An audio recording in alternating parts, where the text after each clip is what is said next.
Welcome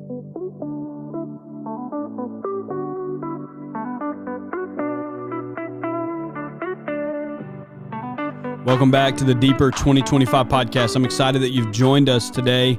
Today we are looking at Mark chapter 12 as we continue through our Bible reading plan. And Mark chapter 12 records a series of conversations between Jesus and religious leaders. And really what they're trying to do is they're just trying to trap him.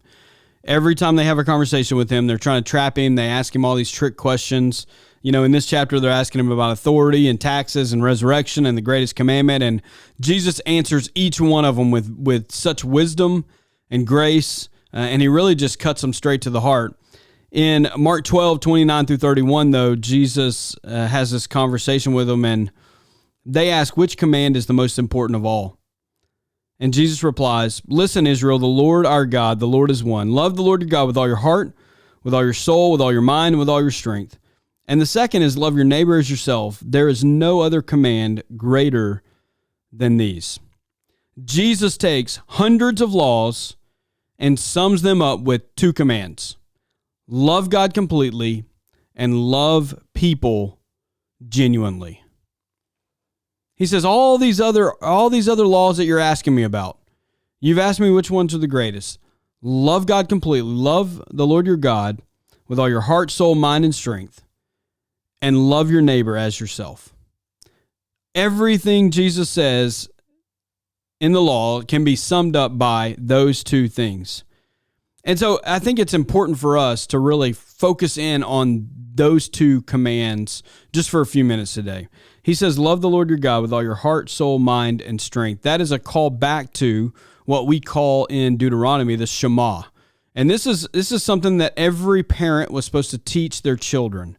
These are things that parents were commanded to teach their children in Deuteronomy chapter 6.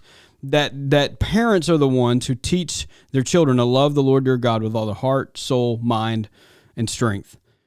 And then he says the second one is love your neighbor as yourself. And so I think it's interesting. He mentions heart, soul, mind, and strength, loving God in those ways and with those things. And I think it really just says love God completely. Love God with all that you have and all that you are. Love him in every part of your being. Love God completely. And then he says the second is this: love your neighbor as yourself. Love your neighbor as yourself. So the question is, who's your neighbor? Well, it probably could say, instead of neighbor, it could say love other people as yourself. Your neighbor is not just talking about the person that lives next to you on either side or across the street. Your neighbor is fellow man. And I think it's important that we get these in order, because you've got to love God completely to be able to love your neighbor as yourself. And so it says love your neighbor as yourself after you've loved God completely. You can't really separate the two. You can't love your neighbor as yourself if you have not loved God completely. And so let's think about how we do that, because I think sometimes we feel like that the way we love God is by outward action and going to church and giving money and serving in the church. And all of those things are ways that we can show God love, but that's not the intrinsic nature of what Jesus is saying here. What Jesus is saying here is that we love God from the inside. Look what he says: our heart, our emotions, that would be heart, our soul, everything that we are, the inmost being that we have, we love him with that. Our mind, so we love him with our mind, and we love him with our strength. And so all of those things are things that are intrinsic to us. They're not based on outward motions and outward actions. And so if you're depending on loving God by going to church and serving and doing all those type things, listen, all of those are important. I'm not downplaying that those things are not important.